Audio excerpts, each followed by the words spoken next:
नमस्कार दोस्तों, हमारे YouTube चैनल में आपका स्वागत है। इस वीडियो में हम बात करेंगे कुछ ऐसे पॉइंट्स के बारे में जो कल हमारे बाजार के फोकस में रह सकते हैं, जिस पे निवेशकों की काफ़ी अच्छी खासी नज़र रहेगी। कुछ शेयर हैं, कुछ पॉइंट हैं जो मार्केट से जुड़े हैं और कुछ अन्य खबरें देखने को मिली हैं। तो इन सारी चीज़ों पर डिटेल डिस्कशन शुरू करने से पहले मैं कहना चाहूँगा कि अगर आपने हमारे चैनल को सब्सक्राइब नहीं किया है तो कृपया सब्सक्राइब कर लें और बेल आइकन भी दबा लें। सबसे बड़ी बात बैंकिंग सेक्टर के लिए रहेगी, क्योंकि बैंकिंग सेक्टर फोकस में रह सकता है, क्योंकि रिजर्व बैंक ऑफ इंडिया यानी आरबीआई ने रेपो रेट में कटौती तो नहीं की है, लेकिन कैश रिजर्व रेशियो में जो कटौती की है 4.5% से घटाकर 4% कर दिया है। इस वजह से जो बैंकिंग सेक्टर के शेयर हैं वो फोकस में रह सकते हैं। आप चाहें तो इन पे नज़र रख सकते हैं। इसके अलावा सीपीआई इन्फ्लेशन डेटा देखने को मिलेगा इस हफ्ते हमारे इंडिया का, तो इस पे भी आप चाहे तो फोकस में रह सकते हैं, क्योंकि इस पे भी निवेशकों की नज़र रहेगी। क्योंकि ये जो इन्फ्लेशन डेटा आएगा ये काफ़ी फैक्टर करता है कि आरबीआई डिसाइड करे कि रेपो रेट में कटौती करे या बढ़ोतरी करे। तो इससे डिसाइड होगा कि फरवरी या अप्रैल की जो पॉलिसी मीटिंग होगी उस पर रेपो रेट पे कुछ विचार किया जा सकता है। हालांकि जो इकोनॉमिस्ट अधिकतर हैं उन्होंने एक्सपेक्ट किया है कि जो नवंबर में इन्फ्लेशन डेटा देखने को मिलेगा वो 14 मंथ का 6.21% जो प्रिंट रिकॉर्डेड अक्टूबर में था या आसपास 4% का देखने को मिल सकता है। तो इस पे हमारे बाज़ार का पूरा फोकस रहेगा। इसके अलावा इंडस्ट्रियल और मैन्युफैक्चरिंग प्रोडक्शन नंबर अक्टूबर का जो था वो भी अनाउंसमेंट होगा दिसंबर में। 12 दिसंबर को इसका अनाउंसमेंट होगा। तो इस वजह से इस पे भी हमारे जो निवेशक हैं उनकी नज़र रहेगी। यूएस इन्फ्लेशन डेटा इस हफ्ते रिलीज होगा नवंबर मंथ का, तो इस पे भी निवेशकों की नज़र रहेगी।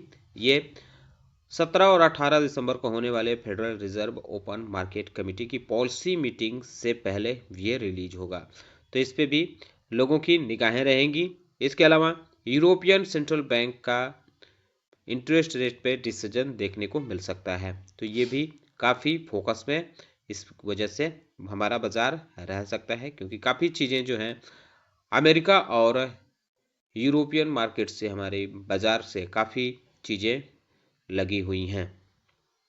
इन दोनों के अलावा पीपीआई डेटा और वीकली जॉब डाटा अमेरिका में देखने को मिलेगा।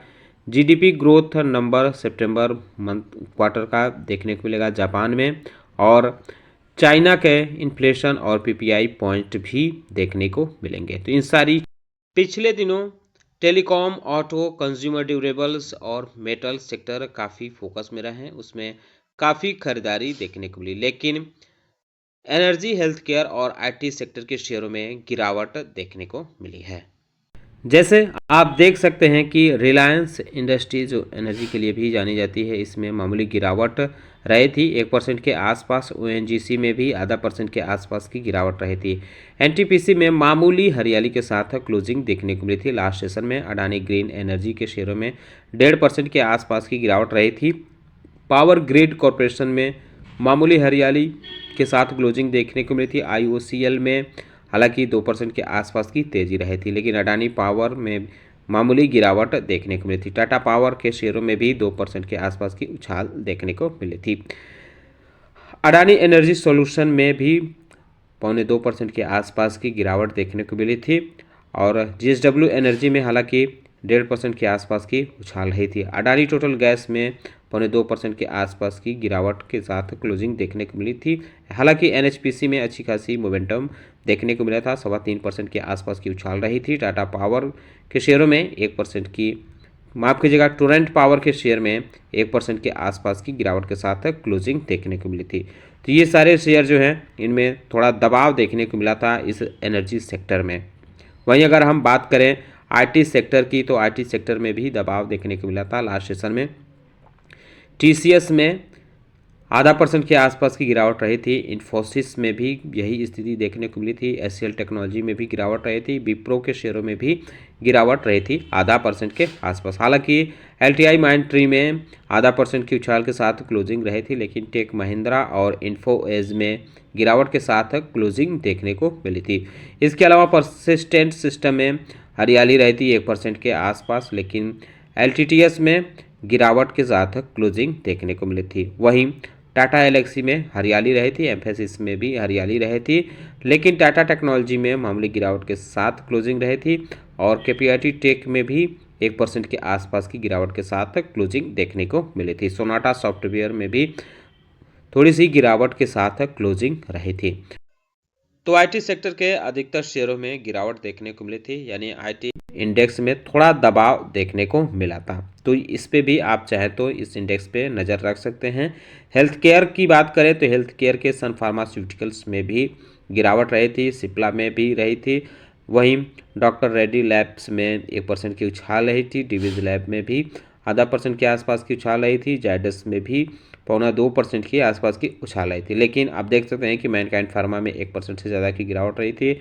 अपोलो हॉस्पिटल में 0.5% से ज़्यादा की गिरावट रही। टोरेंट फार्मा में 0.25% के आसपास की गिरावट रही थी। मैक्स हेल्थ केयर में थोड़ी सी गिरावट के साथ क्लोजिंग देखने को मिली थी। वहीं लुपिन और अरविंदो फार्मा में मामूली हरियाली रही थी, लेकिन अल्काइम लैबोरेटरीज में 2.5% के आसपास की गिरावट रही थी। अबाउट इंडिया में भी थोड़ी सी गिरावट के साथ देखने को मिली थी। तो आप देख सकते हैं ग्लैंड फार्मा में भी गिरावट देखने को मिली। ग्लैंड फार्मा जेबीसीपीएल में भी गिरावट रही थी। अजंता फार्मा समेत कई शेयरों में गिरावट देखने को मिली थी। यानी कह सकते हैं कि जो हेल्थ केयर सेक्टर था उसमें दबाव देखने को मिला था। तो ये इन पे भी आप चाहें तो नज़र रख सकते हैं। ऑटो सेक्टर काफ़ी फोकस में रहे थे फ्राइडे को। बजाज ऑटो, टाटा मोटर्स ने में काफ़ी अच्छी खासी उछाल देखने को मिली थी। 2 से 3% टॉप गेनर में ये ऑटो सेक्टर में रहे थे। वहीं मारुति सुजुकी में भी 2% के आसपास की उछाल देखने को मिली थी।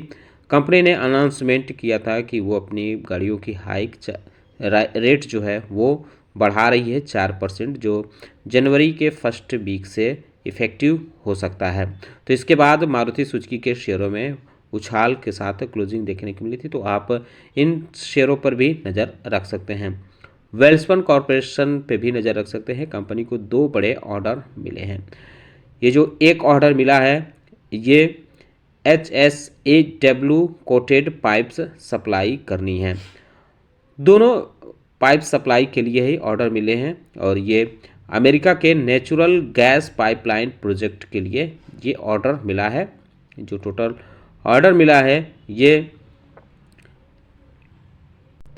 7,000 करोड़ रुपए का ऑर्डर है। अक्टूबर में भी कंपनी को 2400 करोड़ रुपए का यूएस से ही ऑर्डर मिला था।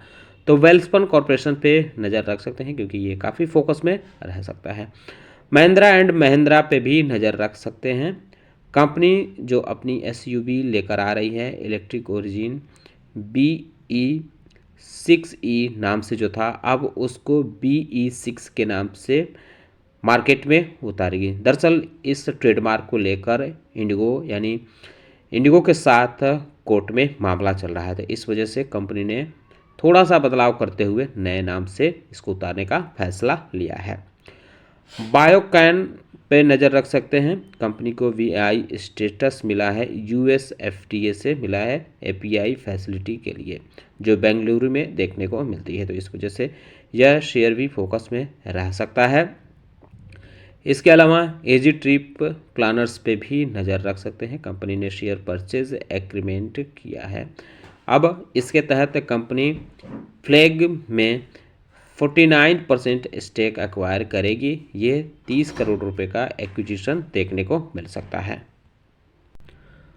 पूनावाला फिनकॉर्प की बात करें तो धीरज सक्सेना थे चीफ टेक्नोलॉजी ऑफिसर यानी CTO, उन्होंने अपने पद से इस्तीफा दे दिया है।